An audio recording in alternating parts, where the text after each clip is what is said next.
or whether you come here because it's Friday happy hour. So I want to thank Jose Pio. He's been a true friend. He has been, hourly supporting me throughout this process. And since I announced November 4th, 2021, on my cards, my statement has been, it's not about the party, it's about the people. It truly is about the people. And that's what I've done for 20 years in law enforcement. And Jose talked about working across the aisle, and that's the problem right now in Washington, D.C., and to include Albany. We are so partisan, we are so on different sides of the fence. But different ideas and thought are good. And when I say this, when I was a police officer, when I was police chief, I tried to keep politics outside of the department, right? And so when people called 911 for a problem, they didn't ask, when I showed up on the door, they didn't ask me whether I was a Democrat or Republican police officer. And I didn't ask them whether they were a Democrat or Republican person who needed help. They wanted me there to solve a problem. And that's exactly what I did. We solved problems, right? It didn't matter what your party was, or whether you're rich or poor, black or white, okay?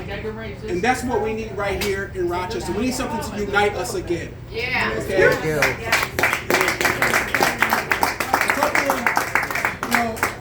How many people remember Midtown Plaza back then? Yeah. That people right now stay on the east side of the county, stay on the west side of the county, then you have the people in the city of Rochester. Right now, we need something back here that's going to unite people. We need something downtown. Why does our downtown look the way it does? No, it's public safety. Public safety is everything. Without public safety, you can forget everything else. Because you're not going to have businesses come here to invest. You're not going to have corporations come here to invest. And so what I'm running on is public safety. Being in public safety for 20 years, what has happened over the last 2 years to our law enforcement officers is horrendous. Okay, the city of Rochester is short almost 100 police officers, and I can tell you as being a former police chief, if you don't have enough police officers to deal with crime, you don't have enough resources, you cannot adequately deal with crime. You can forget community policing. You can forget police officers walking the beat because they're answering the 911 calls. Okay, so we need to make sure that we support law enforcement. We want good policing, of course, but we need to make sure that we support law enforcement.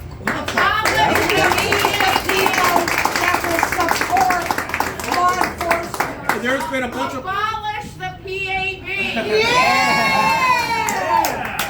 And there's been a bunch of policies that have been created in New York State that are costing people their lives.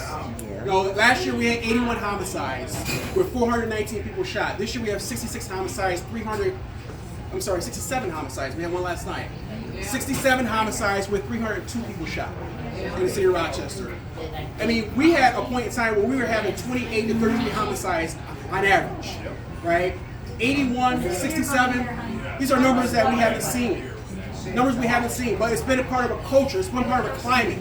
So we need representatives that are going to stand up for law enforcement and stand up for you all. Yeah. Because without public safety, we don't have everything else, right? We also need to make sure that education.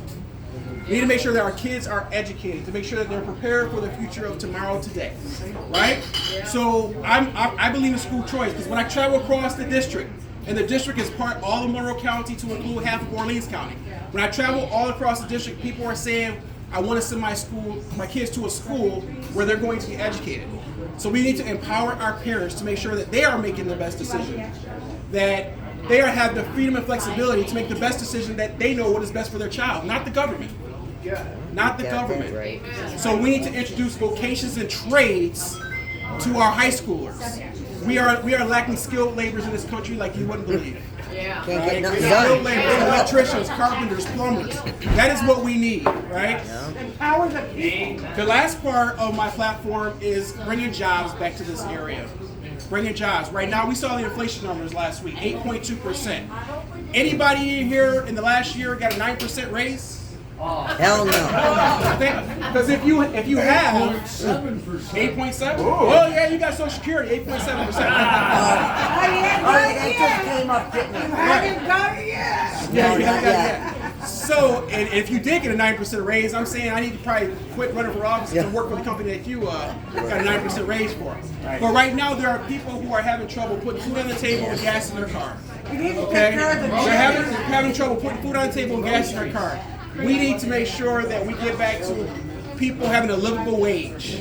a living wage. And part of that is making sure we bring jobs back into this area. And my opponent has just not done that. He's been in politics for as long as I've been alive, and I just turned 42 in April. Okay? So we need some new fresh vision. We need some new blood. We need some new ideas to bring back to New York. Okay? Because we deserve better. You deserve better. You deserve better. You deserve somebody who's going to reach across the aisle. Yeah, we do. Reach across the aisle and bring results back. Go down to Washington, D.C., respect one another, reason with one another, and bring results back to Rochester. I've done it. Look, I've had a 20-year career. I have a pension. I have a job. Right? I have a pension. I have a job. I don't need to do this. But this is home for me. This is where I'm from. I walk these streets. Okay? I went to school here. I went to John Marshall High School down the road here. I went to MCC, Cuba College, Rockport College. So Rochester's home. I could be in Florida. New York right now is one of the number one state in outward migration. People are leaving New York. People are telling me if we don't win this election, they're going to leave. Yep. They're going to leave. And we are seeing people leave New York like crazy.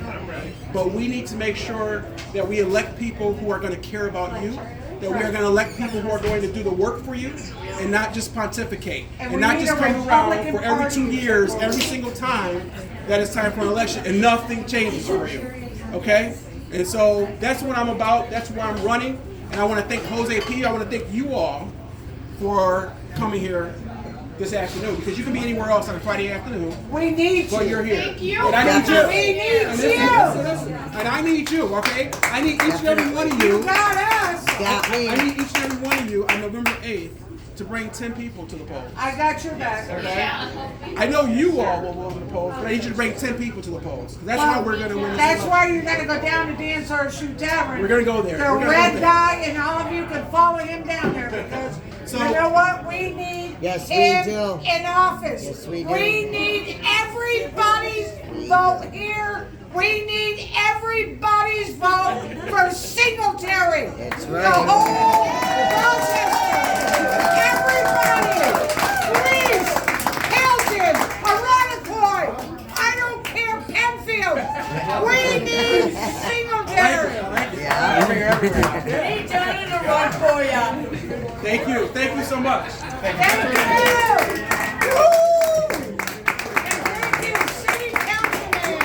LaRon, I think it's wonderful that what you're going to do, because we need that. And I work the polls every year. Oh hell yeah!